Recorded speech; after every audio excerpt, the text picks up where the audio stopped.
Have you ever felt like you're just moving through a thick haze inside your own head? If you have, you know exactly what mental fog is. It can be so frustrating, right? And it's often this invisible struggle. So let's dive into that.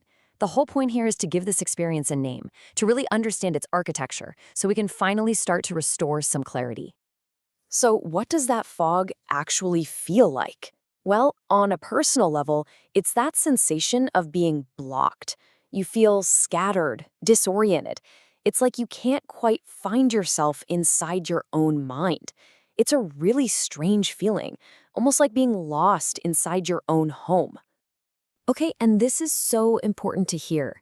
This experience is not a character flaw. It's not some kind of moral failing. You are not broken. What we call mental fog is really a state of misalignment. And it's often the result of these old internal scripts, that negative self-talk that have just been running on a continuous loop in the background for years.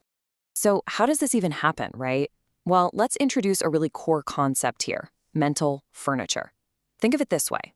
Every single repeated narrative, every story you've told yourself over and over again, it's like a piece of furniture in the room of your mind.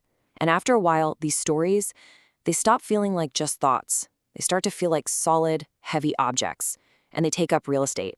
They consume your attention, your focus, your emotional energy. And when you get enough of this mental furniture crammed into your inner space, it stops just being clutter. It actually starts to feel structural. The pieces, they press up against each other, and they form what feel like invisible walls. These are internal constraints that literally box you in.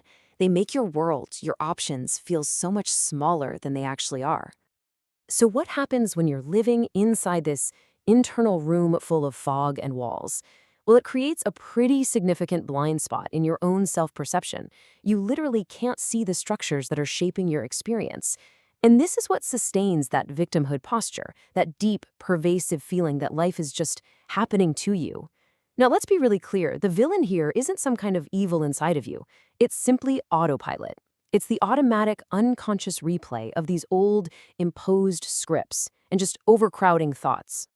And that combination of the fog, the furniture, the walls, it doesn't exactly create a peaceful inner room, does it? No, it creates a chaotic maze.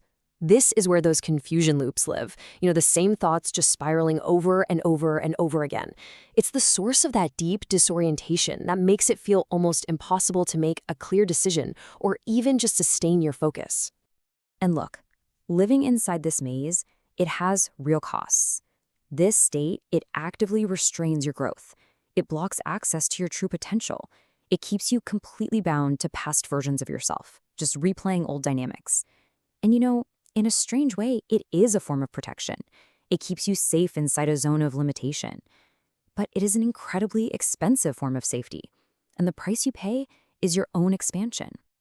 When you get right down to it, these repeated scripts, all this mental furniture, it's more than just clutter.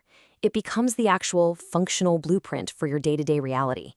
It's the invisible code that shapes the internal architecture of your life, and it dictates what feels possible and what feels completely out of reach. This program exists to realign, restore clarity, and help you regain inner agency.